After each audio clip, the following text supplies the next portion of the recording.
like a big Italian family, big Spanish family. Yeah. And her grandmother was kind of the glue that held that all together.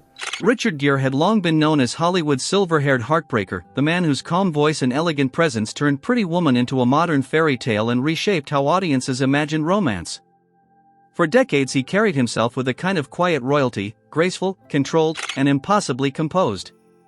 But in this imagined confession, at 76, that polished image fractures. Gere reveals a truth he had supposedly hidden deep within himself: the 5 actresses he had secretly loved, women he considered American angels, untouched by the ordinary world except by him. And at the top of that list, unsurprisingly yet shockingly, stands Julia Roberts. Not because she was the most famous, but because she was the only one who ever made him forget that he was acting. Their connection was not a creation of a director, a lighting setup, or a perfectly timed cue. It was something that hummed beneath the surface every time their eyes met. Gere recalled a quiet rehearsal in a dimly lit restaurant set, long before the cameras rolled. As they sat going over lines, discussing angles and blocking, Julia reached beneath the table and gently traced the tip of her finger across his palm, slow, warm, deliberate. She said it was a method acting trick, a way to build emotional tension, but for Gere it felt like a bolt of electricity. She did this tiny thing with her fingers, he once described, and suddenly it wasn't a scene anymore. It was us, 2 people who shouldn't have crossed that emotional line, almost crossing it. After that moment, he found it nearly impossible to keep his professional distance. Julia would laugh easily, lean in close when she talked, rest her hand on his arm without hesitation, and hold his gaze long enough to make him forget the script entirely. Crew members whispered about their chemistry. One cameraman even admitted he paused filming because he felt like he was intruding on something private. Gere admired her warmth, her innocence, and her fearless emotional honesty, so different from the icy sophistication of a Sharon Stone or the quiet storm of a Diane Lane. Julia was open, unfiltered, and dangerously genuine. And in this fictional retelling, Gere admits that if she had ever leaned in and whispered, "Let's disappear for a weekend," he would not have questioned it for a second. He would have followed her anywhere. Sharon Stone, the woman who could turn danger into desire just by walking into a room. Richard Gere never forgot the exact moment she entered his life, because his entire body noticed her before his mind even understood what was happening. There were no introductions, no polite Hollywood pleasantries, no slow build-up of conversation. Sharon simply crossed a crowded room with a predator's calm confidence, stepped into his space, and lifted her hand to brush an imaginary speck of lint from his shoulder, slow, deliberate, almost intimate.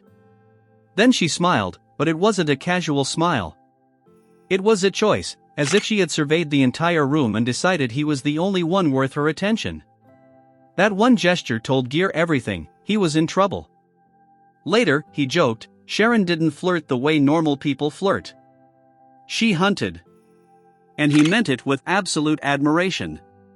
What drew him in wasn't just the electric pull between them, it was her terrifying brilliance when she worked. Sharon moved on set like a storm disguised as a woman. One moment she was teasing the crew, making sharp little jokes that made everyone laugh. The next moment she would step into a scene with such fierce, surgical emotional precision that Gere felt like he had to armor up just to keep up with her. She could improvise a single line that sliced straight into the heart of the moment, leaving everyone stunned. "I had to stay alert around her," Gere once admitted in this imagined telling. Blink once, and she'd steal the whole scene. He admired that raw, unapologetic power. Sharon didn't follow direction, she bent it, shaped it, and rebuilt it until it served the truth she felt beneath the surface of the script. If a scene felt too safe, she would step closer to Gere than the script required, tilt his chin lightly, or shift the emotional pace just enough to ignite a spark the director never saw coming. And Gere loved her for that fearlessness. There was one rehearsal he could never forget. They were halfway through a tense exchange when Sharon suddenly grabbed his wrist, her grip warm and firm, and whispered, "Don't act. React." It wasn't instruction, it was a challenge. A dare. In that instant he realized she wasn't just beautiful or bold, she was dangerous in a way that awakened something in him. She forced him out of comfort, out of control, and into something raw and real. And that, more than her beauty, more than her reputation, was what made her unforgettable. The it wasn't in the script. It wasn't even part of the scene. But when Sharon Stone gripped his wrist and whispered, "Don't act," React, something inside Richard Gere snapped awake. That single unscripted line taught him more about presence, truth, and vulnerability than any acting coach had ever managed. She shocked his system, professionally, emotionally, instinctively, and that mixture of danger and brilliance is what made her unforgettable. But where Sharon was a lightning strike, Diane Lane was fire, quiet, slow, and devastating. Diane Lane, the quiet flame. The one he nearly crossed the line for. People still ask what really happened when Richard Gere and Diane Lane filmed scenes so intimate that even the director paused to decide whether they were acting or confessing. Gere never denied why the rumors started. Diane did not ignite desire the way Sharon did, sharp, bold, consuming. Diane pulled him inward with a softness that felt far more dangerous than heat. She had a way of listening that made every word he said fall into a deeper place inside him, as if she heard the version of his truth he never said aloud. Gere admitted more than once that she could change the emotional temperature of a scene with one inhale. The moment that changed everything happened during Unfaithful. They were rehearsing a simple exchange. Diane was meant to deliver a line of guilt and step away. Instead, she slowed to a stop, turned toward him, and took a half step closer. She brought her forehead gently to his, so lightly that he barely felt the contact, yet it rooted him to the floor. Then she whispered, "Don't answer yet.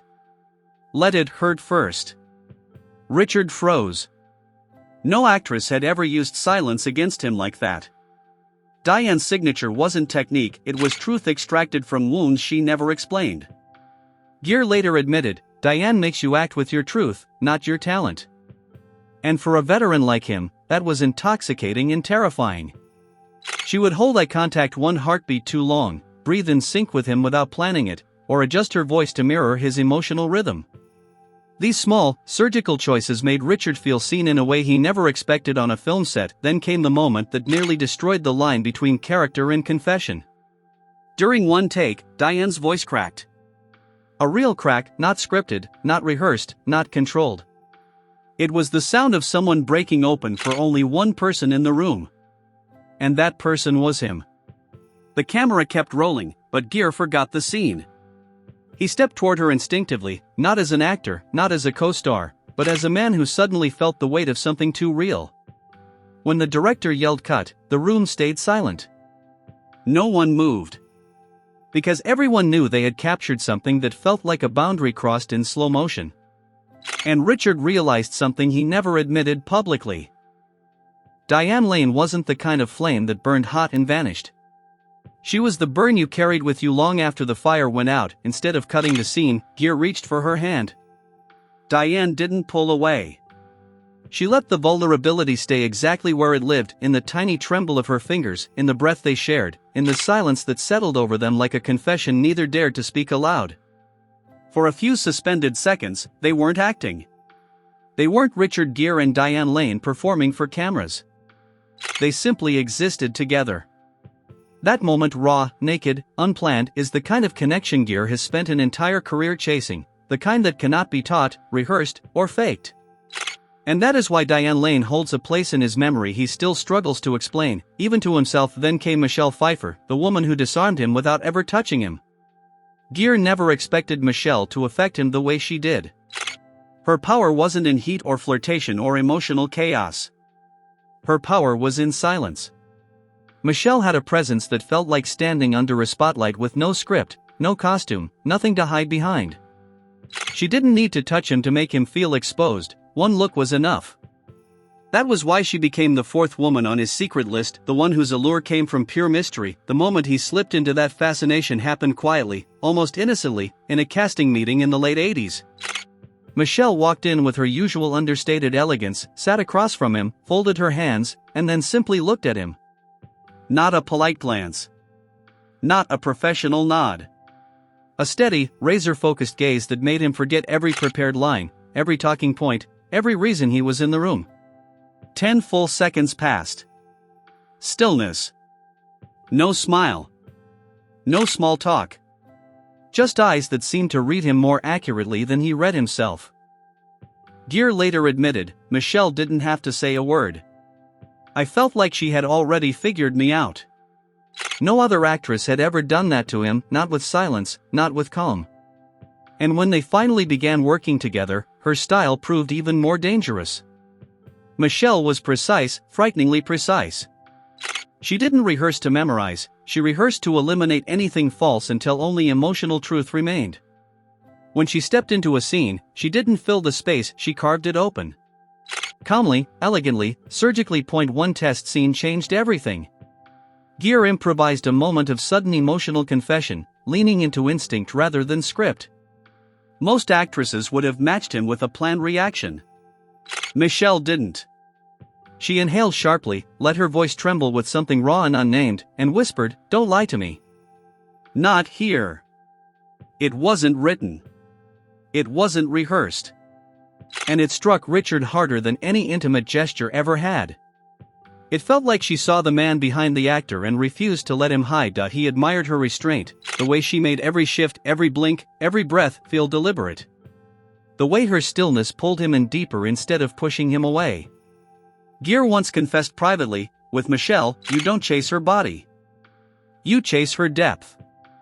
And that depth, that quiet unraveling she created without effort, made her impossible for him to forget. And after Michelle came Sophia Loren, the untouchable dream he never outgrew. Richard Gere didn't list Sophia Loren because of chemistry, or danger, or the kind of stolen emotional moments he experienced with the others. He listed her because she was the only woman who made him feel something he hadn't felt since childhood, awe. A pure, disarming sense of wonder he couldn't intellectualize or hide behind charm. The moment that sealed that lifelong fixation happened years before they ever shared a frame or exchanged a professional conversation. It was at a European awards ceremony in the late 80s, a room filled with royalty, filmmakers, critics, and the kind of polished egos Hollywood breeds effortlessly. But when Sophia Loren entered, the atmosphere shifted. People didn't simply notice her, they realigned around her presence. She walked toward Richard with that effortless Italian grace that seemed older than cinema itself. Without hesitation, without asking, without ceremony, she placed her palm gently on his cheek. Soft. Motherly. Devastatingly intimate. Then she said, in a warm accented whisper that felt like a blessing, "You look too serious for a man with eyes like that." Richard couldn't speak. For a man known for poise, for grounded elegance, he was suddenly mute, stripped of his practiced calm. Years later he laughed about it, but in that moment he wasn't Richard Gere the movie star. He was a boy again, a shy, tongue-tied teenager standing before a woman who seemed stitched from myth. Sophia didn't flirt with him. She didn't try to be charming or mysterious. She simply saw him, in a way that made every polished instinct he had fall away, but what made his admiration irreversible wasn't that touch. It was the way Sophia worked. She never forced a scene, never reached for emotion with visible effort. Her power came from stillness and anchored certainty that made everyone around her, including Gere, slow down, breathe deeper, and match her honesty. During a master class they attended, Sophia told the younger actors, "If you don't live with your heart open, the camera will know." The room went silent. Even the most experienced actors sat straighter. Richard never forgot that line. He repeated it for decades, often saying it reshaped the way he approached vulnerability on screen. Because Sophia Loren didn't perform, she radiated truth. She carried a gravity that pulled others into alignment, that made him want to rise higher, hold himself with deeper integrity, show more of the man beneath the actor. Sophia wasn't a temptation. She wasn't a thrill or a risk. She was a legend who reminded him that the most powerful presence isn't loud or seductive, it's open, honest, and impossible to imitate. Gere once admitted privately, "I never desired Sophia the way I desired the others. I desired to be worthy of her." And that, more than chemistry, more than danger, more than any stolen moment, is why Sophia Loren remains the dream he never escaped. She wasn't the fire that scorched him or the magnet that pulled him off balance. She was the horizon he spent a lifetime trying to reach. And with that confession, Richard Gere finally completed the revelation fans never expected to hear: the 5 actresses he secretly loved the most. Each woman carved a different mark on his life: Julia, who disarmed him; Sharon, who electrified him; Diane, who undressed his truth; Michelle, who read his soul; and Sophia, who ascended beyond desire into something almost spiritual. So now the question falls to you: which name shocked you the most? Was it the unexpected tenderness of Julia Roberts? The predatory elegance of Sharon Stone? The haunting depth of Diane Lane? The psychological precision of Michelle Pfeiffer? Or the timeless, unreachable dream of Sophia Loren? And more importantly, do you believe any of these feelings were ever truly mutual? Were these one-sided confessions from a man shaped by the women he worked with, or were they quiet, unspoken connections shared on sets and behind closed doors? Tell us your thoughts in the comments below. We genuinely want to hear your take on this revelation. And if you enjoyed this deep dive into the hidden emotional history of one of Hollywood's most captivating stars, don't forget to like this video, subscribe to the channel, and hit that notification bell so you never miss our next exploration into the secrets, passions, and untold stories behind Hollywood's brightest legends.